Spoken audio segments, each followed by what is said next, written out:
Welcome to the Sour Go-to-Market SaaS Takes podcast, where all your favorite SaaS leaders spill their controversial opinions while testing their taste buds.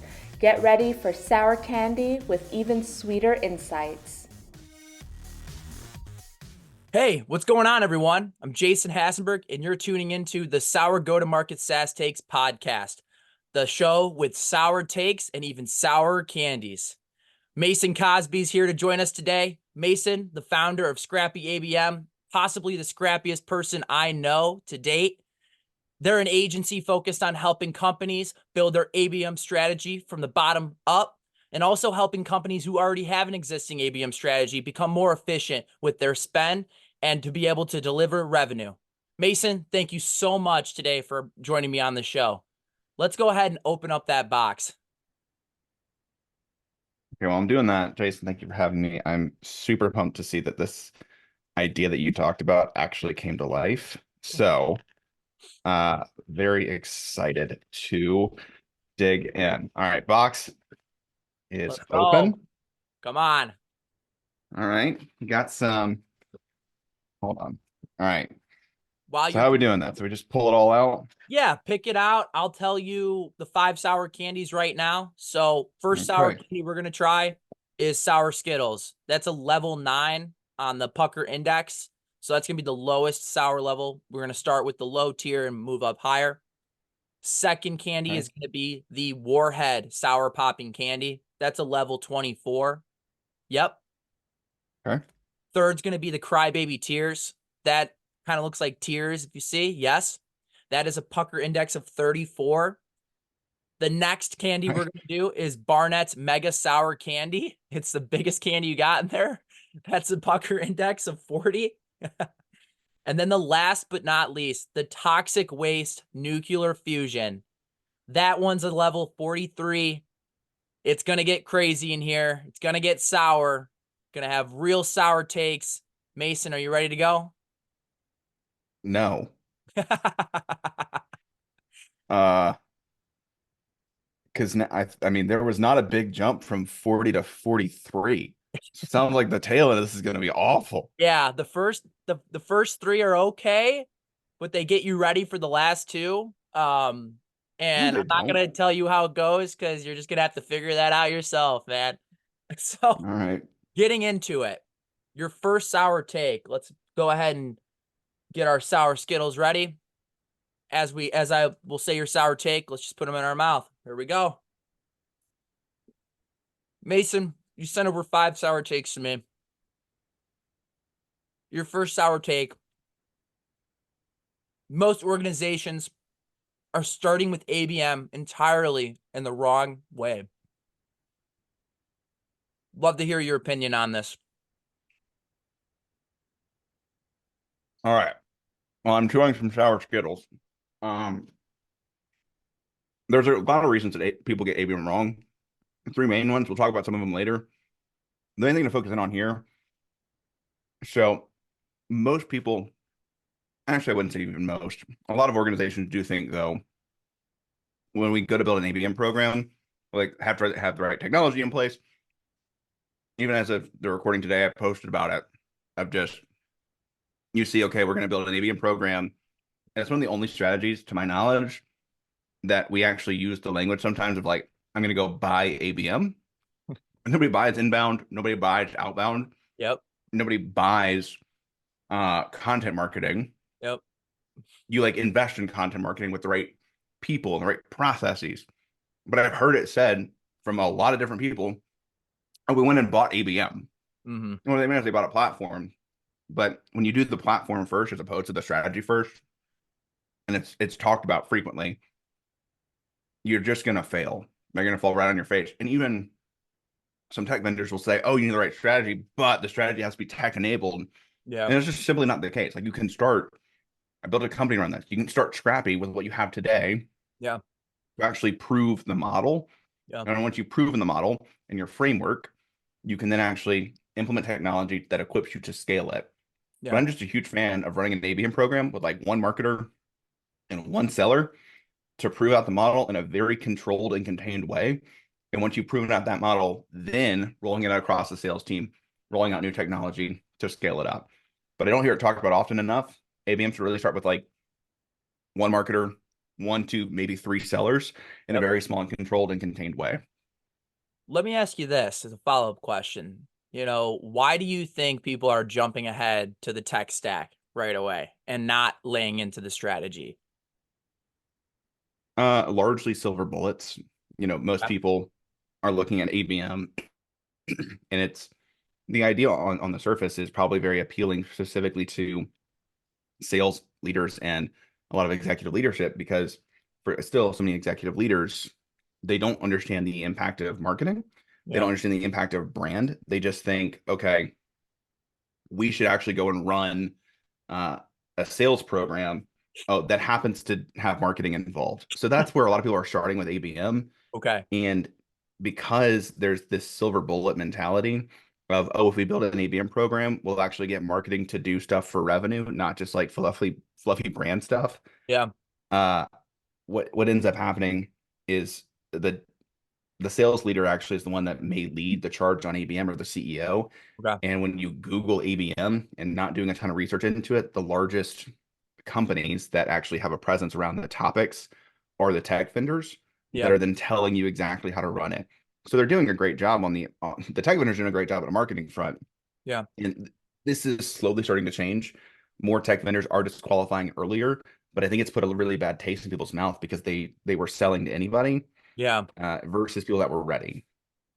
That's a really good take right there. And I think one thing I'd love to highlight is, breaking it down from, like, let's say a startup who's trying to get into the SaaS, like real small startup SaaS, and they're trying to break through. They want to run an ABM strategy, right? How would you break that down compared to let's say a 200 person company, or maybe a 500 person company?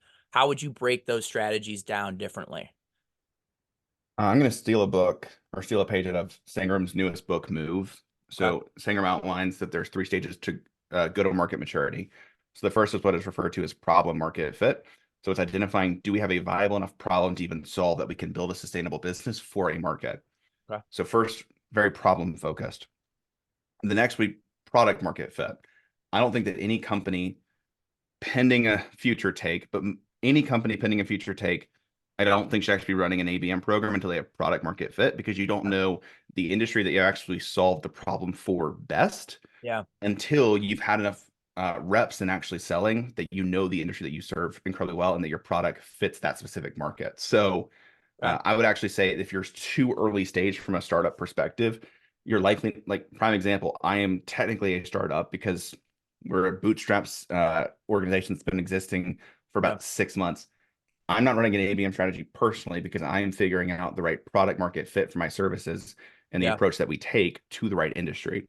Once I know that industry and the vertical that I serve incredibly well, I will then build an ABM program to serve that vertical. I love that. That's a great take right there. And that leads us to our second sour take, Mason. So we're going to be trying now the Warhead Sour Popping Candy. Pucker Index is a 24. Here we go. That's a jump.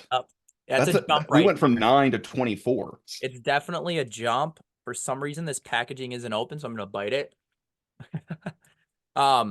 So as we put this in our mouth, I'm just going to read out the second sour take. Most organizations should start their ABM program focused on customer expansion. Mason, let's dig deep into this one here. Well, for starters, I thought the Skittles were worse. The Pucker Index is totally wrong on this one. Maybe I just ate it too quickly. This was actually pleasant. No, so for again, thinking through what's the concept of account-based marketing? Yeah. The concept of account-based marketing is a growth strategy that is focused on your best fit potential customers. There's an exponentially greater likelihood that you know who your best fit potential customers are if they are already your customers than if they are prospects. Okay. And for a lot of organizations, they do not have any programming outside of like their CSMs begging for a renewal. They don't actually have a sustainable program around how do we renew our customers. Yep. And let's forget expansion. We're not even thinking through how do we expand this customer base. So I feel like every every company talks about, oh, I've got this land and expand program, but in reality, it's just I land the client and I'm really thankful, and I never actually think about the long-term expansion impact. So an ABM program, starting with your existing customer base, you know the accounts, you know the decision makers, you likely know a lot of the pain points because they are actively telling you what their pain points are that Yep. you're already trying to solve for them. So it just makes so much sense to start there to build the ABM model, because if you think about what goes into an ABM program, I'm going to quickly outline for Scrappy ABM, we have this framework called the 4Ds. Love it. We have desire, we have data, we have distribution, we have destination. So again, from a desire perspective, what's the goal of the campaign that we're going after? In this context would be to expand our customer base. Okay. Data, who are we going after from a targeting perspective? And what data do we have on them that actually triggers an informed, personalized outbound and ABM program? So again, data, you should have the best data on your existing customer base, hypothetically. So you already are eliminating one of the core 3 challenges for building an ABM program, because you likely have existing great data on your customers, certainly better data than you have on prospects, True. which then moves into distribution. What are the channels we have access to? Well, email open rates are exponentially better when you are an existing customer, because you already know the company and you already have some level of implicit trust. So you have better distribution channels than in any other kind of an ABM program that you could run, because again, they already know you, they already trust you. And True. hypothetically, if you're a SaaS platform, they are likely in your technology every day or every week. You have in-app notifications. You can literally send them direct messages or direct notifications or banners within a platform. That is a distribution channel that you have for no other potential ABM program. So there's more access to higher converting distribution channels within your customer base. And lastly, destination. Where are we trying to point them towards? Again, you can build out specific dedicated use case landing pages around customers that are using this product that moved into this product, saw exponentially greater success. Okay. You can create the 1+1=3 story for your customers. Yep. And again, you have the distribution channels that then make the actual destination, the content of where you're sending them, work exponentially greater. And the other thing is you can showcase like customers to like customers way more easily, because if you are building the program correctly, let's say you're a software company that's dedicated to the restaurant industry. You build a number of case studies of the restaurants that worked with you, not just on the one product that was your land product, but Yeah. they worked with you on 4 different products that were your expand products. And you showcase the story and you help people understand. And then you schedule time and say, hey, on our next monthly touch point, I'd love to dig into a lot of these products with you. And again, prime example. And I know that I'm super small. I am very insignificant for a lot of people from an ACV perspective at Scrappy ABM. My customer success managers are largely never reaching out to me. I'm reaching out to them. They are not success managers, they are service managers. Mm-hmm. So success is making sure that the customer is successful and stays with you longer term. To be successful, you should probably be reaching out to me more than 2 months before our renewal. You should be reaching out to me and being a part of the life cycle throughout the entire journey. That's So so that's like my maybe hot take, spicy, sour take. But I think if you build an ABM program that involves your customer success managers, you're going to have an exponentially greater result identifying and building out the framework. yeah. And then you take that same framework and implement it in pipeline. And then once you nailed it in pipeline, you go out for completely net new business, because it becomes exponentially more difficult from a data and distribution perspective the further up funnel you go. Let me ask you this too, as a follow-up question. When did you come up with the idea of creating Scrappy ABM? Right. And how did you know you're like, this really needs to be done? I came up with the idea of Scrappy ABM because I made a post about a program that I had run through LinkedIn Okay. that was free LinkedIn, and I was able to generate about $1 million in revenue for the company that I was working for at the time through LinkedIn and podcasting. It was like what I referred to as my Yeah. $32 tech stack. From there, when I talked about if you're building a Scrappy ABM program, in the post, I have posts that go and do well. Yeah. But if I'm being entirely honest, a lot of my posts that do really, really well are like personal posts. They're more motivational than like tactical information. Sure.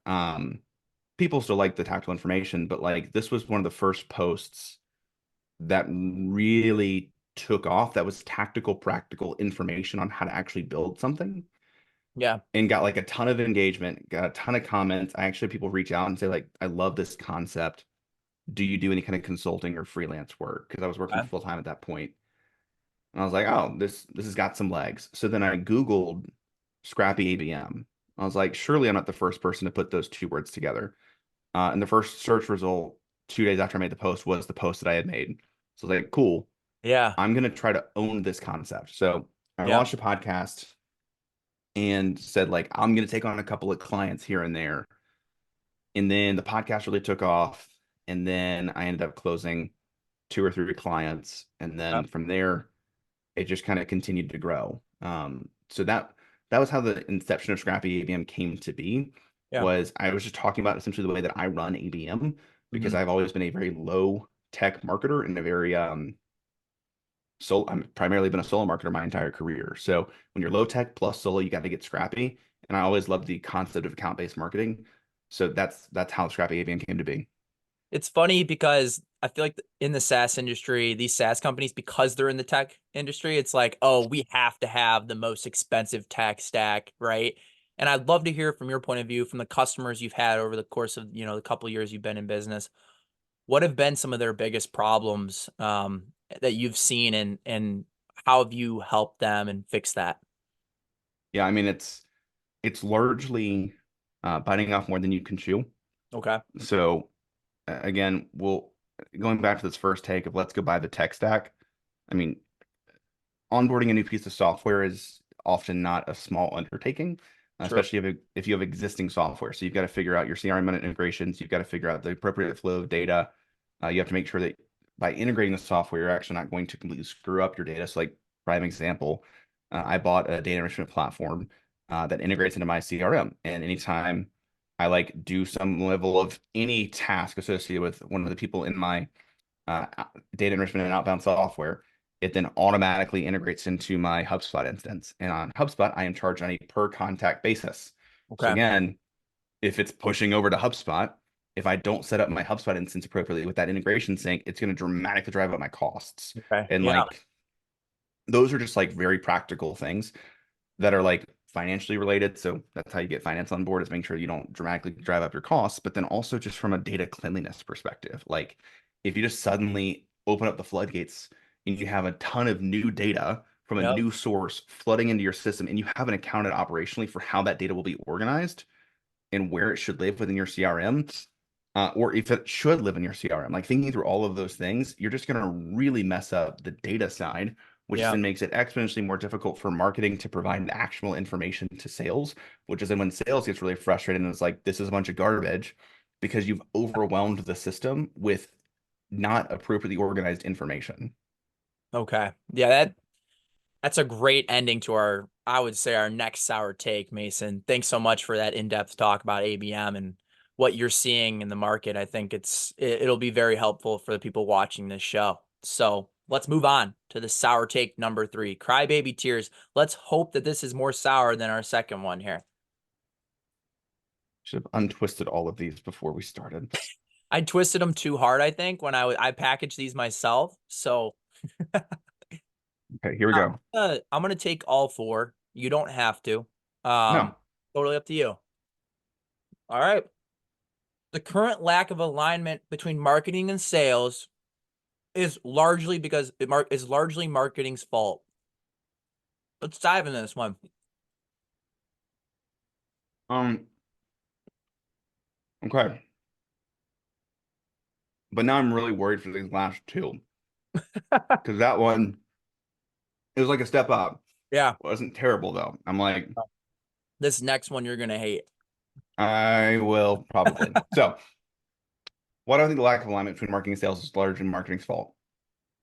I think the reason that people loved ABM is again, it aligned the concept that marketing and sales would actually be on the same team, same page. And I also think it's hilarious that there's been a rise of the concept of a revenue marketer. Like, what are you doing? Like, what else would you be doing? So don't get me wrong, like I recognize that there is a ton of value in brand. Yeah. And I've started to say this of like, I'm an EBMer in my mind, but I'm a brand marketer at heart. Like I'm wearing a branded sweatshirt with a branded hat, and like I have a branded neon sign. Like I recognize there's massive value in brand, and Yeah, it's difficult to track and attribute. true. But that should be like 20% of what you're doing, not 80. And I think what a lot of marketers were doing is very difficult to track. Um, Not clearly aligned to revenue. And Hmm. again, in an organization that where revenue is the lifeblood, uh, if you're not talking about how the impressions actually tie back to actual true long-term business metrics, Yeah. then it's not super helpful. So Hmm. again, I think that marketing talks about things for so long that just genuinely don't matter.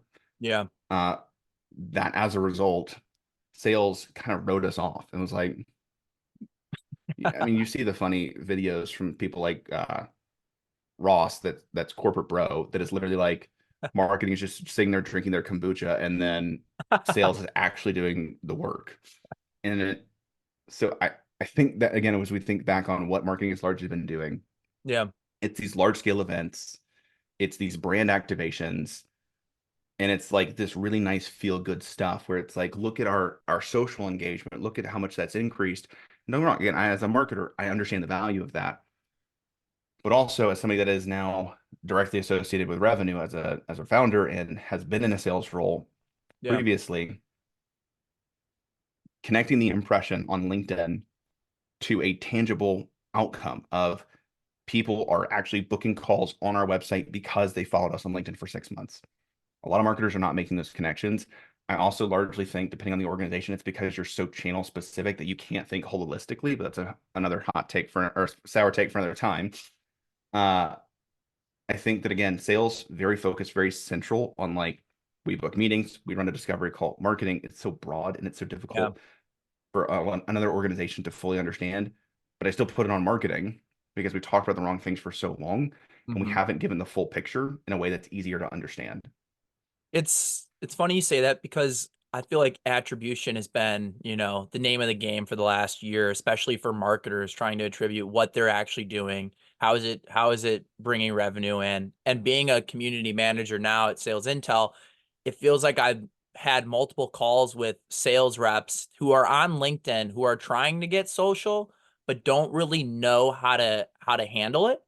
And I think that's one of the best ways to actually bring alignment is to show your sales team like, hey, we could actually use social and use it in a way to create meetings if we're engaging with our content. So just from your standpoint, if you're talking to a company and they're wondering, how do we bring the two together? How do we, dream data probably is one of my favorite examples of marketing and sales alignment, right? Yeah. So from your standpoint, what do you think in terms of that? I think what Dream Data, if we're going to use this example, Yeah. does incredibly well is they have a massive amount of respect and understanding for the role of the other part. So, prime example, uh, Laura is so actively involved in the marketing from a seller's perspective that she is often mistaken as a marketer at Dream Data. Yep. Like, True. and again, like their alignment is a prime example because clearly Laura's doing sales. Clearly, the rest of the marketing team is doing marketing, but Laura is an active part of the marketing team. The marketing team is an active part of the sales team because they are so well integrated. Uh, the other thing that I want to directly address is it is easier for there to be sales and marketing alignment in a SaaS company that is a marketing technology or a sales technology. True. Because again, in that context, if you're marketing a sales technology, sales is your ICP. So there's True. clearly going to be a massive amount of respect for sales and understanding your ICP and their challenges, and then incorporating that in your marketing. If you're selling a marketing technology, you want to understand your buyers, which are marketing people, and they know the ICP better. So honestly, marketers in a lot of MarTech companies are salespeople in disguise anyway, and they're just networking, which is great. It's much more difficult in a technology. Like we're working with some clients that are in the manufacturing space. Okay. Like their buyers aren't on LinkedIn. Yeah. Their sellers don't necessarily have a respect for marketers. So again, what we're doing in that context is focused on very short-term small projects that force marketing and sales to actually work together. I So love that it. once you've actually done that, you can prove out some wins and you get sales buy-in. Yep. And sales comes back and says, this little thing that we did, this was freaking awesome. We got like another 50 meetings on the calendar for this month because we did this little program together.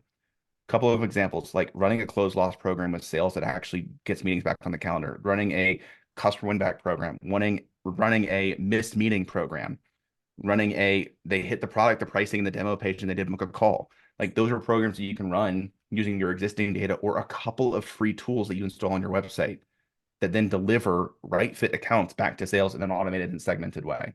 So when you start with something like that, that takes marketing 30 to 45 days to put together, and then sales can run it on an ongoing basis. You've now created the buy-in from sales to actually care about what marketing is doing and want to get involved. And as a result, you're aligned. When the teams align, it's a beautiful thing, right? When the teams aren't aligned, it feels like everything's going to shit, right? And so when you're with these companies, right, and and let's just be honest, a lot of them, they start off, they're like, well, it's marketing's fault, sales fault, revenue isn't, it isn't being impacted the way it needs to be. Is there some sort of conversation you're having up front with these companies that you're working with? Like, hey, we need to kind of make something happen here. We need to be aligned. I'd Yeah. love to hear your opinion. I always ask, is there one salesperson? Like, is there one salesperson that shows a little bit more interest in marketing and would be open to doing an experiment with us? Cool. You don't need everybody. Mm-hmm. Like, you need one. And if you can get one seller on board, awesome. You're golden. Yeah. And I want to be super clear. This doesn't necessarily even like you need sales leadership buy-in, but it doesn't super work as well if it's a sales leadership directive Okay. that's like just essentially um says, hey, we're going to sacrifice this seller to the marketing team, and they're just going to do whatever marketing says, because then at that point everyone's doing it reluctantly, or to Mm-hmm. like try to keep the peace internally from a political perspective. Like you need a seller that is interested, that wants Yeah. to learn more, that has a real hunger essentially. And the way that I look at that, it was actually really interesting. I'll share a quick story of somebody that used Sam McKenna's framework of Show Me You Know Me. That was an SDR, and they were an SDR that got put on a PIP, and they were said, or they were told, you've got 3 months to turn this around, Wow. or you're going to get let go. So he said, and I quote, I was doing what they were telling me to do and it wasn't working. So I figured, what else do I have to lose? I'll do something that they aren't telling me to do and see if it works. And it worked. He hit 180% of his quota that quarter because he got really personalized and very specific and very targeted in his outbound messaging, as opposed to sending 300 emails and 100 dials a day. So again, as you're looking at your ABM program, there's two places I would look. Who's at the very bottom of the leaderboard? Who has literally nothing to lose? Like, worst case scenario, they already sucked and you Yeah. didn't help them at all. They were already on the chopping block. Best case scenario, if you can turn around the worst seller Yeah. and actually make them into a mid-tier seller, you've worked wonders. Yeah. The other approach that works really, really well is people that are consistently hitting their quota. So they've already hit it, they're already happy, they're already good. At that point, they're like, sure, I'll help out with something else because I've already done my job. So they're a little bit more less stressed. The challenge with going after the middle of the pack type people is what they're doing currently is already working enough Yeah. that they're not super stressed out, but they're stressed out enough that they don't want to change the process. Mm-hmm. It's funny. It's funny because you said you kind of have to work from the bottom, find those leaders at the bottom and work your way up. Because if you take a low tier seller, right, and you make them into a mid tier, maybe even one of the best sellers in the team, obviously everyone on the team is going to look and say, what the heck are you doing, right? How are you hitting these numbers when you were just on a PIP 3 months ago? And so when that does take place and the leadership is looking, have you seen that? Has that happened for some of the projects you've worked on? And what does the leadership say to you when they see this result? There's one specific client that was one of my really, so again, Scrappy ABM has existed for 6 months. So some of this stuff, though it takes 30 to 45 days to implement, it takes a quarter to see the real results. So one of my first clients, actually has come back around. It's like, we loved what you were able to accomplish. So again, they B2C and B2B business. Their B2B sales team, we built an outbound sequence that's based on the B2C data that they were able to capture. And they were starting to set an additional 9 to 15 meetings a week through that outbound cadence. So again, it's great to get meetings, but what they were already starting to see is because people had brand familiarity, they already saw the value because they were a B2C customer and a much lower value thing. They were then able to bring it into their organization. So again, their meetings were actually closing at a higher deal conversion than their other standard outbound programs. So they've come back around and said, we want to build a fuller program with you. Yeah. So again, what we're seeing is when you build a simple playbook that is not overly complex, but accomplishes the goal, which is how do we get more meetings on the calendar? How do we convert more of these deals? What that turns into is you get the buy-in to go build bigger. Yep. So that's why, again, I think people, if we go back to the first take, I think they're building it wrong because they try to build the big thing first with the massive tech stack. And instead, start with what you have today, prove out something, make a win, and then build on top of that. When a new hire comes in, let's say a new, VP of marketing or director of marketing comes in and they're like, all right, they're given the task to create the new playbook, right? You see it all the time. It's a huge playbook. It's 200 pages long. What would be your advice to that new, head of marketing, or how would you advise them to go about their, first 30 days when building out the plan? In a past job, I had a great boss that I would build out these really big presentations on like, this is our monthly marketing strategy update, and like, here are all the things that we're doing. Here's all the stuff. And she inevitably said to me, Mason, I just need one page. I need a one-page marketing plan. Like, I'm glad you put together 50 slides. It's a waste of your time. Like, I know this took a lot of time, Yeah. and we don't have the resources for you to take this much time. I need a page. Like, what are we doing this month? One page. What you get? Yep. I was like, okay, cool. So then it took my like planning and my documentation of what we were doing from like 3 days of Yep. like mapping everything out, get it done in 2 hours. It's just like a one-page marketing plan. So like, again, early, as you grow, as your organization grows and your marketing maturity grows, there will be more sophistication to it. Yeah. What I think is a problem is people want to be sophisticated when they haven't done the fundamentals. They haven't done the basics. Yeah. Again, I keep talking about automating your closed loss program. That should not be revolutionary, but I have yet to meet somebody that has done it.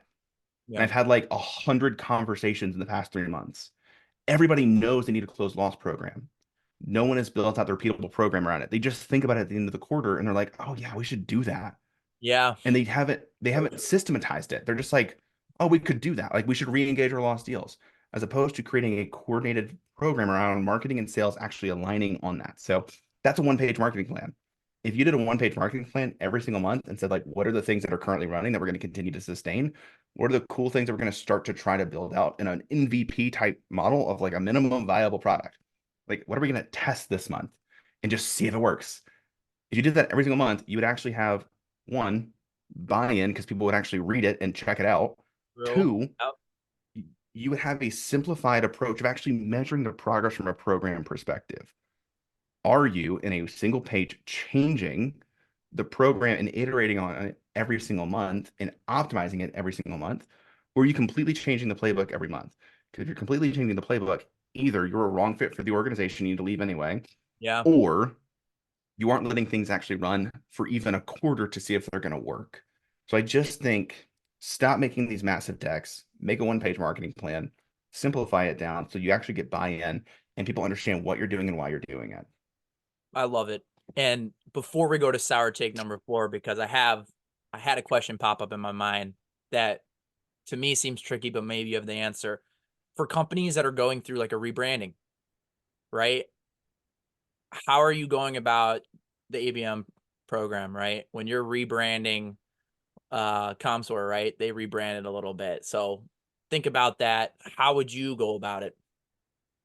Yeah, I mean, I think about a rebrand of why are we rebranding? So Yeah. often it's to reposition within the market and reposition within our industry. So again, from a rebrand, like why?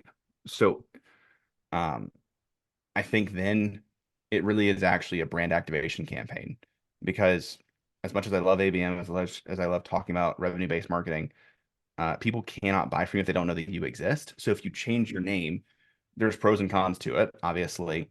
But the biggest con is you have to then re-educate people on who you are and that you exist. Yep. So if you're doing a rebrand and like a pure play rebrand where you're like changing everything, the name, everything, then it's a brand activation campaign towards your target accounts to make sure that they know that you exist. And you're kind of like, it's not a full restart from a funnel perspective, but like they are super top of funnel because they're not Googling you anymore. And granted, yes, there's company redirection, like that, they'll find you, but it's the most top of funnel. And then once they made the connection, they'll probably reappear back in where they were from a funnel perspective of their journey. But you've got to do the top of funnel, like make people super aware that you changed your company name and what you're doing and your position to the market. So after that brand activation is really when you would start carrying out, your ABM, and okay, that makes sense to me. Let's move on. Sour take number 4. Now, this has been voted the most sour candy out of the 5. So get ready. It's our Barnett's Mega Sour Candy, level 40. I have it out. Let me know when you're ready. This one I'm going to cheers you on. Let's do it. ABM should be the only marketing strategy for vertical SaaS companies. Oof. I have a side note. For anybody on this show, the tactic you should use is chewing. Don't suck, just eat it. Because I'm done with that sour candy. Wow. Boom, we're done. All right. I didn't even taste it. Actually, I did. That was pretty bad. Okay, so ABM should be the only strategy for vertical SaaS. So if you think about this, what is the core of account-based marketing again? B2B growth strategy that aligns marketing and sales around a set of shared target accounts. I am not a vertical SaaS or vertical specific company. I'm a problem specific company. I help B2B companies focus on building the right foundation for their marketing program. I work with event companies. I work with SaaS companies. I work with manufacturing companies. And I will probably initially or inevitably niche down further. But for right now, I'm problem specific. Okay. I've talked to companies that are dedicated to helping specifically customer success teams of recurring revenue business models in the tech space identify and analyze churn with an AI tool. That's a list that you can make. Yeah. Like it's not huge. It's not crazy. Because I remember when I was working at a company that specifically and exclusively targeted B2B tech. I don't think B2B tech necessarily is a small enough. Like I think that's pretty massive. But if you target B2B tech, it's like 30,000 companies. At In the least. grand scheme of things, if you have like a large enough sales team, you could actually break that down into like specific account lists that sellers can run with. Mm-hmm. But especially, I'm working with some companies right now. Their total world of accounts is 1,000 accounts. They are a mortgage identity verification software. There are only so many banks in the US that are at the size and scale of what they can serve. It is literally 1,000. That is a small enough list. There's a small enough pool of accounts that why would you run anything else? It just doesn't make sense. Yeah. Because you are so specific, so niche, so targeted, and you know who they are. You can partner with your sales team. If you had 10 sellers and you had 1,000 accounts, that's 100 accounts a seller. That's not crazy. You could only have 5 sellers. It's 200 accounts per seller. That's not crazy. Not at all. And then you just build a program in which they are specifically focused on being the educational guide that helps these companies understand the value. So you're not being a hard seller. And I think hard sell sellers are often coming from a place where they have too many people to go after, and they're just trying to see what fast wins they can get. if you're vertical SaaS and you only serve so many accounts, you know exactly who you can serve. So you have to create the best reputation to best serve those customers. Because if you ruin your reputation in that industry, you only got 1,000 accounts that you could go after, and your reputation's ruined. You're done. Yeah, you're done. So again, I think if you think about how large is our pool of accounts that we can even go after, if it's 1,000 because you're super specific from a vertical SaaS perspective, then don't be hard sellers. Be helpful guides that guide your customer into understanding the value that you specifically provide, how you make their life better, and understanding why you are uniquely qualified to serve them as their provider of choice. That is a very different playbook than the cold outbound plus inbound type program. So again, I just think it's not talked about. I've never seen anybody else talk about that as a thought process. Yeah. But again, vertical SaaS, super specific by its nature. Just be really targeted and specific in who you're going out to. How are you incorporating, let's say, LinkedIn into, and maybe they're not on LinkedIn, but let's just say the vertical SaaS company, who they're targeting is on LinkedIn. So how do you, Yeah, it's a great question. So you can obviously create a list that is very specific to these are the right decision makers at these companies that we want to go after. So you can go connect with all your target accounts on LinkedIn and actually engage them through the content that you're creating. You can engage with them on their content. And again, the whole goal is simply showing up consistently and being a valuable, helpful resource Okay. that they can't ignore you. Most of the accounts that I've closed are people that have just engaged with my content. I've engaged with their content for literally years. Mhm. And now they're my partners because they're our clients. So like again, I knew the reputation that I would hold as an individual within my market. And I took an account-based approach to making sure that I built great relationships with the key players within the industry. And as a result, they're now my clients, or they're my referral partners, or they're my tech partners, or whatever that needs to look like. So again, very specific on who am I within the industry? How do I then represent myself well on LinkedIn to my target accounts within the vertical that I want to serve? And then how do I essentially befriend the right individuals from a relationship perspective?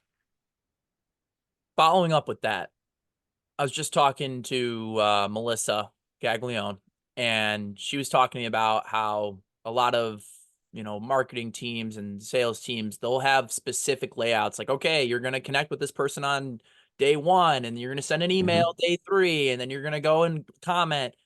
What's your belief there? How do you structure out that sort of movement, so that it doesn't Yeah, feel just like plain Jane, right? great question. Um, Native in-platform capabilities of putting the notification bell on your right fit customers so that you're showing up in a timely fashion whenever they've actually posted. Mm. And again, I'm less concerned about did I like the comment on day 3 of our outbound sequence, and I'm more concerned with am I showing up whenever they're showing up in a way that actually is supportive and contextual to what they have put out. Now, that's also very different in the event that somebody doesn't post on LinkedIn a lot. A Yeah. playbook that I hear that I think is really, really successful, I've started to do it myself, are for accounts that are not super active on social. Okay. From a posting perspective, they may be active in what they're liking. So I Okay. go follow the people that my target accounts are following, and I show up frequently from a commenting perspective so that I'm top of mind for my accounts. I love that idea. That is super smart. And who did you learn that from?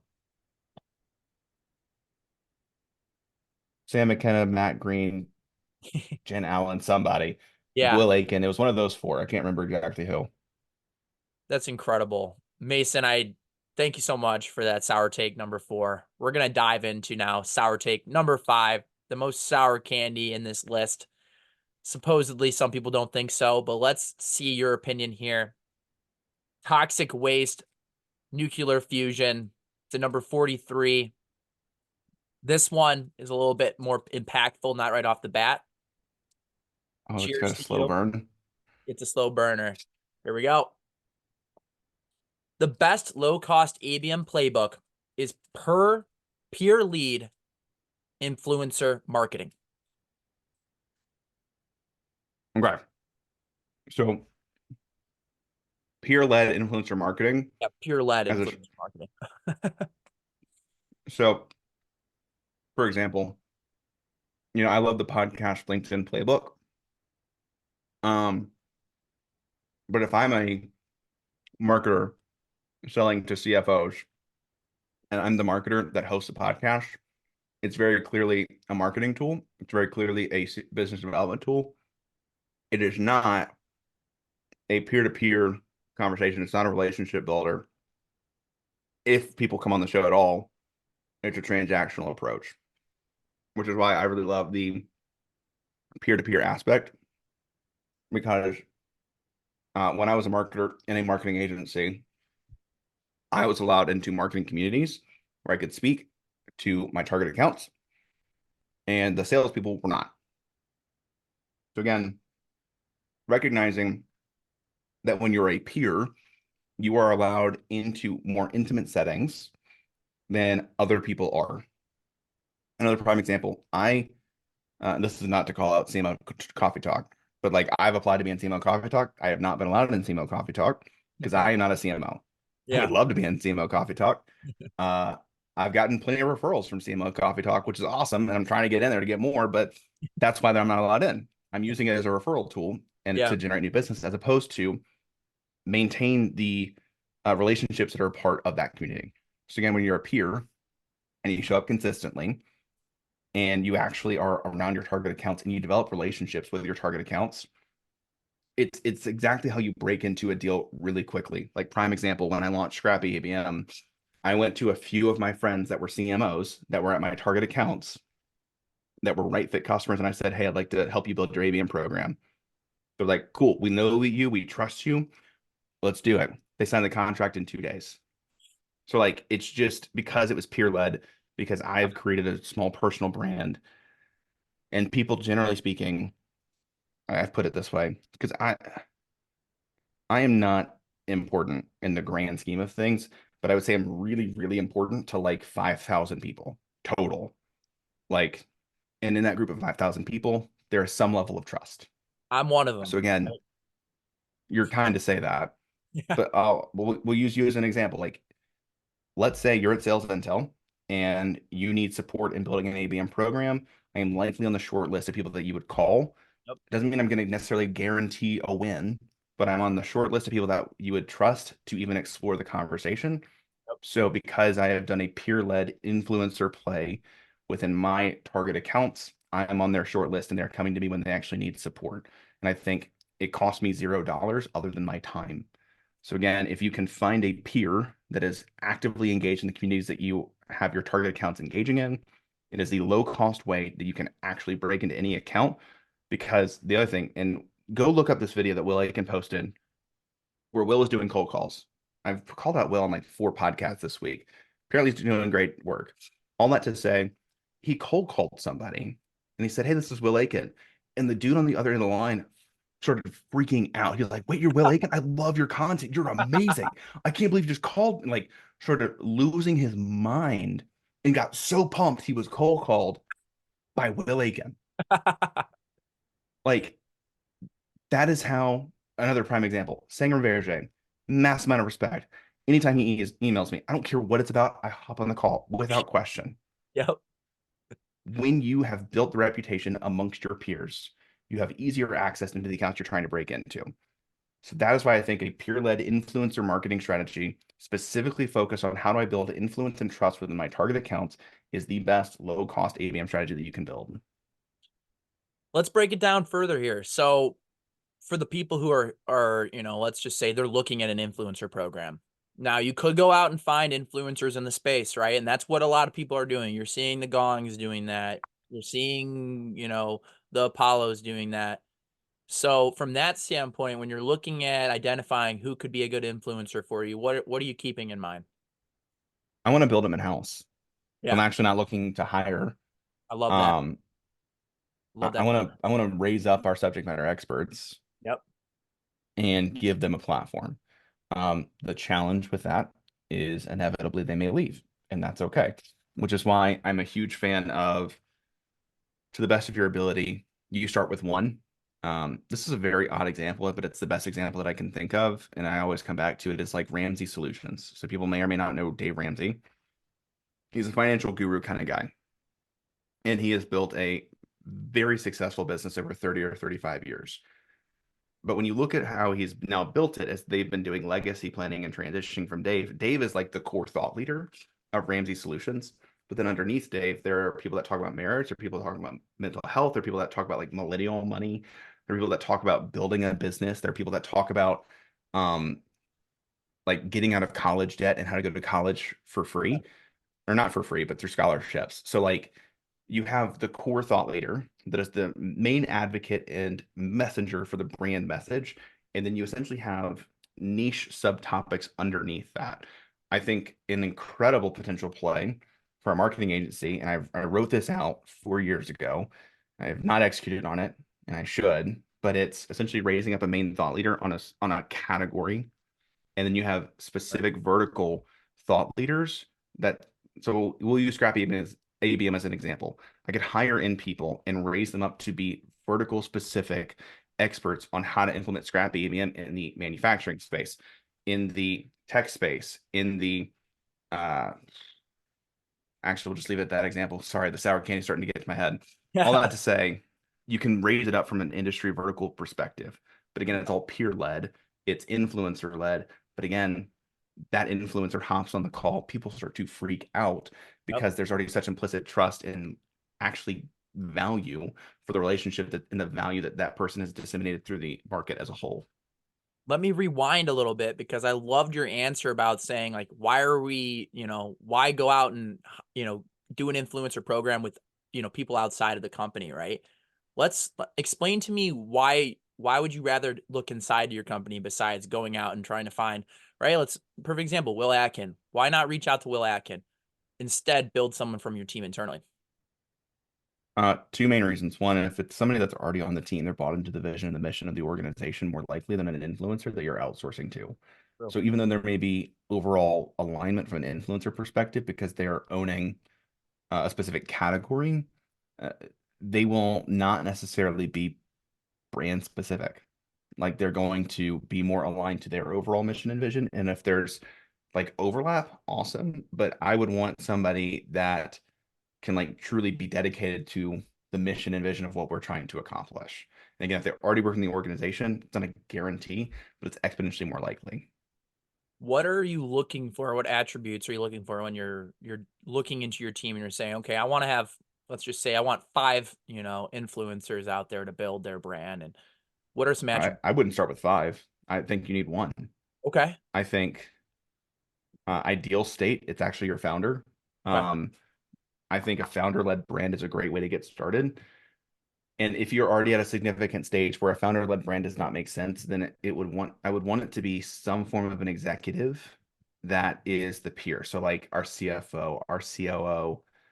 So I'm looking at again, alignment from a vision value perspective. I'm looking at actual hands-on experience that's trust within the industry. Like people, I'll be blunt, like people did not care what I had to say 4 or 5 years ago. Didn't matter in the industry. But I've now done a couple of things and people have seen it, and I've been around long enough and I've got a little bit of a resume that I can show. I've done a few things, just like literally a few. That's all it took. And people actually think I have something to say now, which is cool. Like not a lot of people, but like again, that small group of 5,000 actually think I have something valuable to say. So if you just raise up some person that's like really aligned, is like I'm all bought in, but they have no practical hands-on experience to earn the respect of an industry, it's not going to work. So you need someone that's bought in from a vision value perspective. You need someone that actually has the resume to validate what they are saying. And then the third and final piece, and you can train and coach this up, is someone that's good, actually being engaging as a speaker. I try to be. I know I have a lot of work, but like I'm a bit lively in my conversations. So I Yeah. try to be a bit engaging. I try to get excited. I even on that point, I Yeah. actually love what I'm talking about so much. I don't actually try, like, this is just my natural, this is what I'm doing. So it doesn't feel hard for me to go on podcast and to do speaking stuff because I'm genuinely so passionate about what we're doing. And I have the hands-on experience to be able to get into the weeds and the details. So like those would be the 3 things that I would look at of like, are they value vision aligned? Do they have the hands-on experience? And are they skilled enough to be a speaker that can be engaging and actually engage an audience past just the information, but in the way that they deliver the information? It's great that you say that because I think if it doesn't resonate with you and you don't have that passion, it comes off very fake, right? And it comes off disingenuous. And I think Mm-hmm. that that, going back, because I know that you said you want to start with a CEO, you want to start with, but as we know, a lot of these older, bigger titles, a lot of them didn't grow up in that social media age like we did. And so they're very Yeah. reluctant to hop on a podcast, or because they feel like, okay, is that really a good use of my time? Yeah. So what I'm seeing, like Gong, a lot of their AEs, right? Brian Lamana, or, Pollard, right? They're kind of taking that lead themselves as an AE to go out there and make a play. Now, do you think that you start with the CEO, you start with the higher ups, but if you're not able to get there, you want to start to dig deeper, maybe into the lower end, and fill that way up? I hear what you're saying. I think the challenge with the example of Gong is I think Gong has actually done an incredible job on raising people up. Like Devin Reeder, before he transitioned out of Gong, True. was an AE that transitioned content marketer and then became the face of a lot of their video. Udi transitioned from CMO to chief evangelist. So I think that Gong is an organization that is super bought in on social selling, and as a result, they've created the culture and environment in which their AEs can get out there. Whereas like there are other organizations in which I've spoken with leaders, like even executive leaders, that will want to post on LinkedIn and their CEO says, "Hey, cut that out." And they're like, hey, True. like I God. want to build a personal brand." And a CMO said to me that their CEO said, and I quote, "Your personal brand is what you're able to accomplish for me. If it's not what you can accomplish for me, it doesn't matter." Yeah. Like verbatim. So again, that's why I say it has to start at the top, because if it doesn't, it's going to get squashed almost immediately, and you can't go down into the lower ranks because they're the lower rank conversation. Ooh, hold on. We transition on I hear you. microphones. Click my head. Anyway, the lower ranks are not going to get that level of conversation. They're gonna just get let go. Hmm. It's sad to say, but you're right. And I've experienced that backlash before. Um, and there is something to say about the SaaS companies and companies in general who want to make sure their brand, they have control over their brand, right? And so if an Mhm. AE is posting and they post something just outrageous and everyone's like, well, I hate that, like that's kind of brings them back to their brand. Like for me, I've been trying to build out an employee advocacy program, but you have to get your leadership on board first, right? So, just to tie this all back together, I'd love for you to just give me a couple heavy hitters when it comes to being scrappy with ABM. If anyone were to leave today, the couple insights that you think would be really important, what would you end this podcast on? Yeah. The first and most important thing is, if you're going to try to build an ABM program, don't Google how do I get started with ABM. Google how does AB or why does ABM fail? Okay. Google why does ABM fail? Because that will help you identify what went wrong foundationally as other people have built programs. And again, a lot of these guides have the implicit assumption or the implied assumption that you have the right foundation before you go to build. So don't Google how to get started. Google why does ABM fail? Then you can fix those things on why it fails. The number one thing that I found that works really well is a short-term marketing and sales project. There's a 30 to 45-day project where you get buy-in from a seller or a couple of sellers to build a program that gets marketing and sales working together. That's it. Yep. And again, what I really, really love, if you can build it around the right trigger. So like prime example, build an outbound play that uses a tool called Propensity that is for free, that uses Apollo, which is free, and uses Warmly, which is free. Propensity, third-party intent data on as many topics as you want. You get 100 accounts on a weekly basis. You enrich that account list with Apollo and do outbound sequencing. From there, you then hit them to your website, use Warmly for free to de-anonymize your account level traffic, and then you follow up one-to-one and try to get those people into a meeting. That is a playbook that you can run today for free.